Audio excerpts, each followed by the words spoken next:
मामला है, इसलिए कृपया आपको। ओके, मंत्री जी। सभापति महोदय, आदरणीय सभापति महोदय, पिछले साल सितंबर में इस गरिमामयी सदन के समक्ष मैंने एक विस्तृत वक्तव्य ईस्टर्न लद्दाख में भारत चीन सीमा पर हुई डेवलपमेंट्स के बारे में दिया था।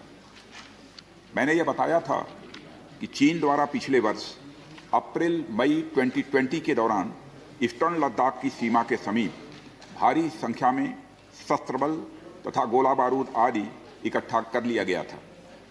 चीन द्वारा येलेसी के आसपास कई बार ट्रांसग्रेशन का भी प्रयास किया गया था। हमारी सशस्त्र सेनाओं ने उन सभी प्रयासों के दृष्टिगत उपयुक्त जवाबी कार्रवाई की थी। राष्ट्र के साथ इस सदन ने भी उन वीर भारतीय सैनिकों को श्रद्धांजलि दी थी जिन्होंने भारत की सीमा की रक्षा करते हुए अपना बलिदान दिया था। आज मैं इस सदन को कुछ और महत्वपूर्ण डेवलपमेंट्स के बारे में बताना चाहता हूं। सभापति महोदय, पिछले वर्ष सितंबर से दोनों पक्षों ने एक दूसरे के साथ मिलिट्री और डिप्लोमेटिक चैनल्स द्वारा संवाद स्थापित कर रखा है। हमारा यह लक्ष्य है कि येलेसी पर डिसएंगेजमेंट तथा यथास्थिति हो जाए ताकि पीस एंड ट्रैंक्विलिटी पुनः स्थापित हो सके। मैं संक्षेप में वहां की ग्राउंड सिचुएशन के बारे में सदन को दोबारा अवगत कराना चाहता हूं। सदन को ज्ञात है कि चीन ने अनधिकृत तरीके से लद्दाख केंद्र शासित प्रदेश के लगभग 38,000 वर्ग किलोमीटर पर 1962 के संघर्ष के समय से कब्जा बना लिया है। इसके अतिरिक्त पाकिस्तान ने अनधिकृत तरीके से पाक ऑक्युपाइड कश्मीर में भारत की लगभग 5,180 वर्ग किलोमीटर भूमि तथा कथित चीनो पाकिस्तान बाउंड्री एग्रीमेंट 1963 के तहत चीन को दे दिया है। इस प्रकार चीन का 43,000 वर्ग किलोमीटर से ज़्यादा भारतीय भूमि पर अनधिकृत कब्जा है। चीन पूर्वी क्षेत्रों में भी अरुणाचल प्रदेश की सीमा पर करीब 90,000 वर्ग किलोमीटर 90,000 वर्ग किलोमीटर भूमि को अपना बताता है। भारत ने इन अनजस्टिफाइड क्लेम्स तथा अनधिकृत कब्जे को कभी भी स्वीकार नहीं किया है। सभापति महोदय, मैं सदन को यह भी बताना चाहता हूं कि भारत ने चीन को हमेशा यह कहा है कि बाइलेटरल रिलेशन दोनों पक्षों के प्रयास से ही विकसित हो सकते हैं। साथ साथ ही सीमा के प्रश्न को भी बातचीत के जरिए ही हल किया जा सकता है, परंतु येलेसी पर पीस एंड ट्रैंक्विलिटी में किसी प्रकार की प्रतिकूल स्थिति का हमारी बाइलेटरल टाइज पर बुरा असर पड़ता है। इससे चीन भी अच्छी तरह अवगत है। कई हाई लेवल ज्वाइंट स्टेटमेंट में भी यह जिक्र किया गया है कि येलेसी तथा सीमाओं पर पीस एंड ट्रैंक्विलिटी कायम रखना बाइलेटरल रिलेशन के लिए यह अत्यंत आवश्यक है। सभापति महोदय, पिछले वर्ष से चीन के द्वारा उठाए गए कदमों के कारण पीस एंड ट्रैंक्विलिटी पर प्रतिकूल असर पड़ा है। इसके फलस्वरूप चीन और भारत के संबंधों पर भी प्रभाव पड़ा है। उच्च स्तर पर चीन के साथ कई बार बातचीत के दौरान, जिसमें मेरे द्वारा चीनी रक्षा मंत्री के साथ पिछले सितंबर की बैठक और मेरे सहयोगी विदेश मंत्री श्री जयशंकर जी की चीनी विदेश मंत्री के साथ तथा हमारे एनएसए श्री अजीत जी डोभाल की अपने चीनी काउंटर पार्ट के साथ बातचीत शामिल है। हमने यह स्पष्ट कर दिया है सभापति महोदय कि यह अत्यंत आवश्यक है कि येलेसी के सभी फ्रिक्शन पॉइंट पर डिसएंगेजमेंट किया जाए ताकि पीस एंड ट्रैंक्विलिटी पुनः स्थापित हो सके। सभापति महोदय, पिछले वर्ष मैंने इस सदन को अवगत कराया था कि येलेसी के आसपास ईस्टर्न लद्दाख में कई फ्रिक्शन एरियाज बन गए हैं। चीन ने बड़ी संख्या में सेना एवं गोला बारूद आदि भी येलेसी के आसपास तथा उसके पीछे अपने क्षेत्रों में इकट्ठा कर लिया है। हमारे सशस्त्र सेनाओं द्वारा भी भारत की सुरक्षा की दृष्टि से एडिक्वेट तथा इफेक्टिव काउंटर डिप्लॉयमेंट भी किए गए हैं। मुझे यह बताते हुए सभापति महोदय गर्व महसूस हो रहा है कि भारतीय सेनाओं ने इन सभी चुनौतियों का डटकर सामना किया है सभापति महोदय, तथा अपने शौर्य एवं बहादुरी का परिचय पेंगांग त्सो के साउथ एवं नॉर्थ बैंक पर दिया है। सामरिक दृष्टि से महत्वपूर्ण कई क्षेत्रों को चिन्हित कर हमारी सेनाएं कई पहाड़ियों के ऊपर तथा हमारे दृष्टिकोण से उपयुक्त अन्य क्षेत्रों पर भी मौजूद हैं।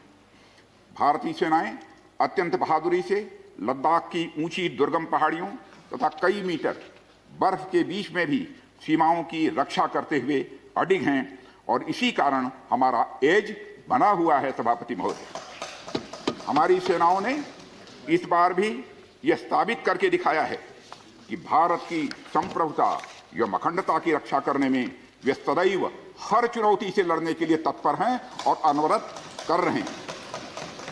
सभापति महोदय, पिछले वर्ष से मिलिट्री एंड डिप्लोमेटिक लेवल पर चीन के साथ हमारा संबंध बना रहा है।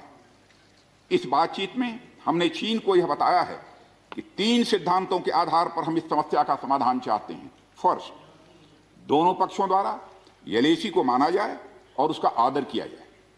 दूसरा, किसी भी पक्ष द्वारा यूनिलेटरली स्टेटस को बदलने का प्रयास न किया जाए। तीसरा, सभी समझौतों का दोनों पक्षों द्वारा पूर्ण रूप से पालन किया जाए। सभापति महोदय, फ्रिक्शन क्षेत्रों में डिसएंगेजमेंट के लिए भारत का यह मत है कि 2020 की फॉरवर्ड डिप्लॉयमेंट जो एक दूसरे के बहुत नजदीक हैं वे दूर हो जाएं और दोनों सेनाएं वापस अपनी अपनी स्थायी एवं मान्य चौकियों पर वापस लौट जाएं। सभापति महोदय, बातचीत के लिए हमारी स्ट्रेटेजी तथा अप्रोच माननीय प्रधानमंत्री जी के इस दिशा निर्देश पर आधारित है कि हम अपनी 1 इंच जमीन भी किसी और को नहीं लेने दें। हमारे दृढ़ संकल्प का ही यह फल है कि हम समझौते की स्थिति पर पहुंच गए हैं। इन दिशा निर्देशों के दृष्टिगत सितंबर 2020 से लगातार मिलिट्री एंड डिप्लोमेटिक लेवल पर दोनों पक्षों में कई बार बातचीत हुई है कि इस डिसएंगेजमेंट का म्यूचुअली एक्सेप्टेबल तरीका निकाला जाए। अभी तक सीनियर कमांडर्स के स्तर पर 9 राउंड्स की बातचीत हो चुकी है। राजनयिक स्तर पर भी WMCC यानी working mechanism for consultation and coordination of India China border affair के तहत भी बैठकें होती रही हैं। सभापति महोदय, मुझे सदन को यह बताते हुए खुशी हो रही है कि हमारे इस अप्रोच तथा सस्टेन्ड टॉक्स के फलस्वरूप चीन के साथ पैंगोंग लेक के नॉर्थ एवं साउथ बैंक पर डिसएंगेजमेंट का समझौता हो गया है।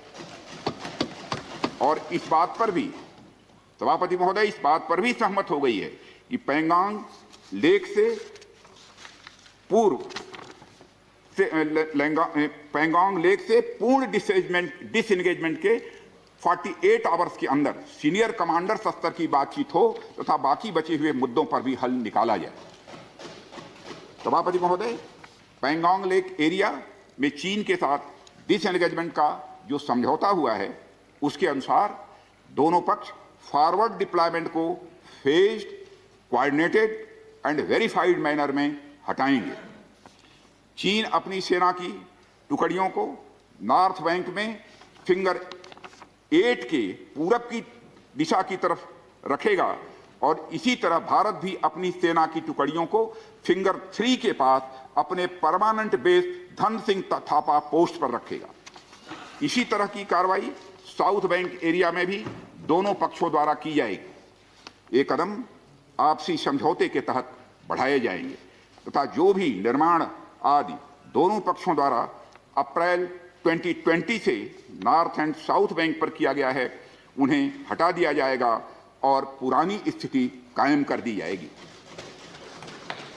सभापति महोदय, यह भी तय हुआ है कि दोनों पक्ष नॉर्थ बैंक पर अपनी सेना की गतिविधियां जिसमें परंपरागत स्थानों की पेट्रोलिंग भी सम्मिलित है को अस्थायी रूप से स्थगित रखेंगे।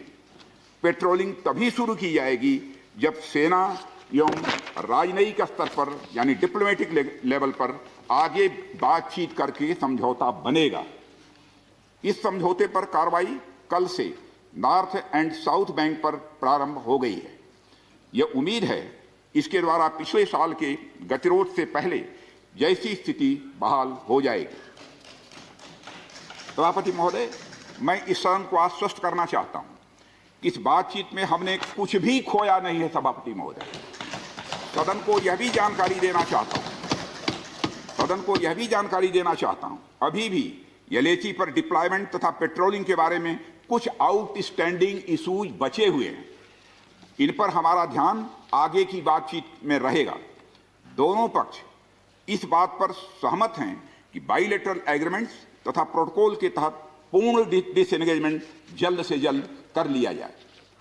अब तक की बातचीत के बाद चीन भी देश की संप्रभुता की रक्षा के हमारे संकल्प से पूरी तरह और अच्छी तरह अवगत है। हमारी यह भी